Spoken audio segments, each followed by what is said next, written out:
Frances Ellen Watkins Harper. A grain of sand. Do you see this grain of sand lying loosely in my hand? Do you know, to me it brought just a simple loving thought. When one gazes night by night on the glorious stars of light, oh, how little seems the span measured round the life of man. Oh, how fleeting are his years, with their smiles and their tears. Can it be that God does care for such atoms as we are? Then out spake this grain of sand. I was fashioned by his hand in the starlit realms of space. I was made to have a place. Should the ocean flood the world? Were its mountains 'gainst me hurled, all the force they could employ wouldn't a single grain destroy. And if I, a thing so light, have a place within his sight, you are linked unto his throne, cannot live nor die alone. In the everlasting arms, mid life's dangers and alarms, let calm trust your spirit fill. Know he's God, and then be still. Trustingly, I raised my head, hearing what the atom said, knowing man is greater far than the brightest sun or star. Truth. A rock, for ages stern and high, stood frowning 'gainst the earth and sky, and never bowed his haughty crest when angry storms around him pressed. Morn, springing from the arms of night, had often bathed his brow with light, and kissed the shadows from his face with tender love and gentle grace.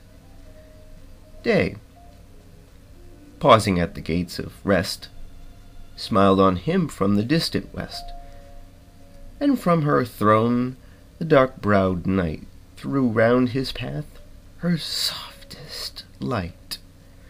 And yet he stood unmoved and proud, nor love nor wrath his spirit bowed.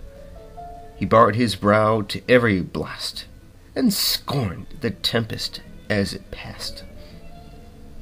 One day, a tiny, humble seed, the keenest eye would hardly heed, fell trembling at that stern rock's base, and found a lowly hiding place.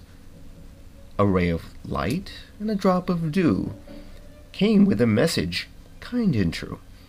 They told her of the world so bright, its love, its joy, and rosy light, and lured her from her hiding place to gaze upon the earth's glorious face. So, peeping timid from the ground, she clasped the ancient rock around, and climbing up with childish grace, she held him with a close embrace. Her clinging was the thing of dread. Wherever she touched, a fissure spread, and he who'd breasted many a storm stood frowning there, a mangled form. A truth dropped in the silent earth may seem a thing of little worth, till, spreading round some mighty wrong, it saps its pillars proud and strong, and o'er the fallen ruin weaves the brightest blooms and fairest leaves.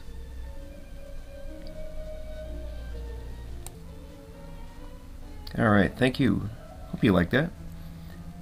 That was Frances E. W. Harper. Born September 1825. Died February 20th, 1911. And all I can say is she was an amazing woman. For the time especially. Let's see. Was an abolition cause. Poet. She wrote books. She lectured constantly. in California, New England, New York. Political activist.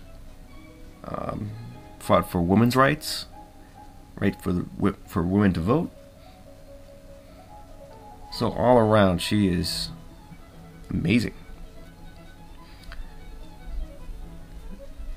So she became very active in the anti-slavery cause.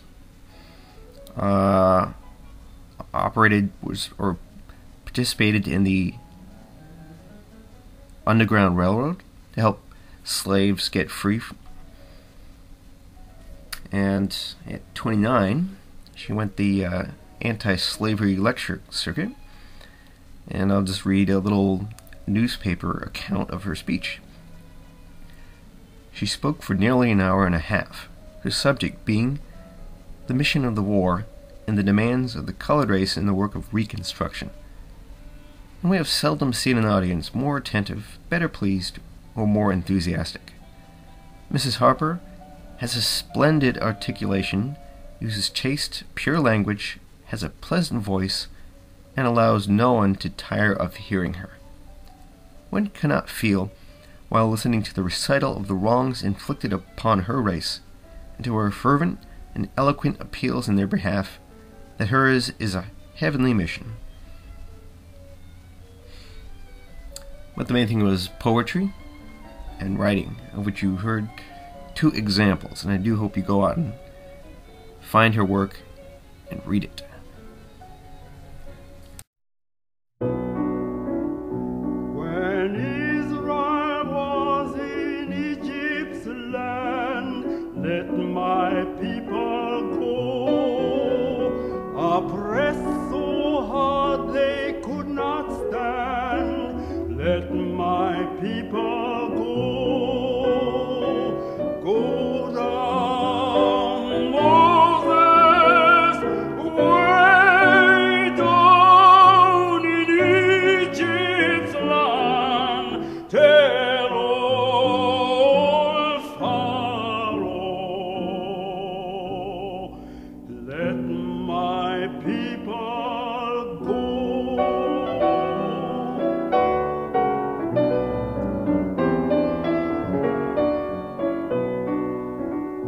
Thus saith the Lord, bold Moses said, let my people go. If not, I'll smite your firstborn dead.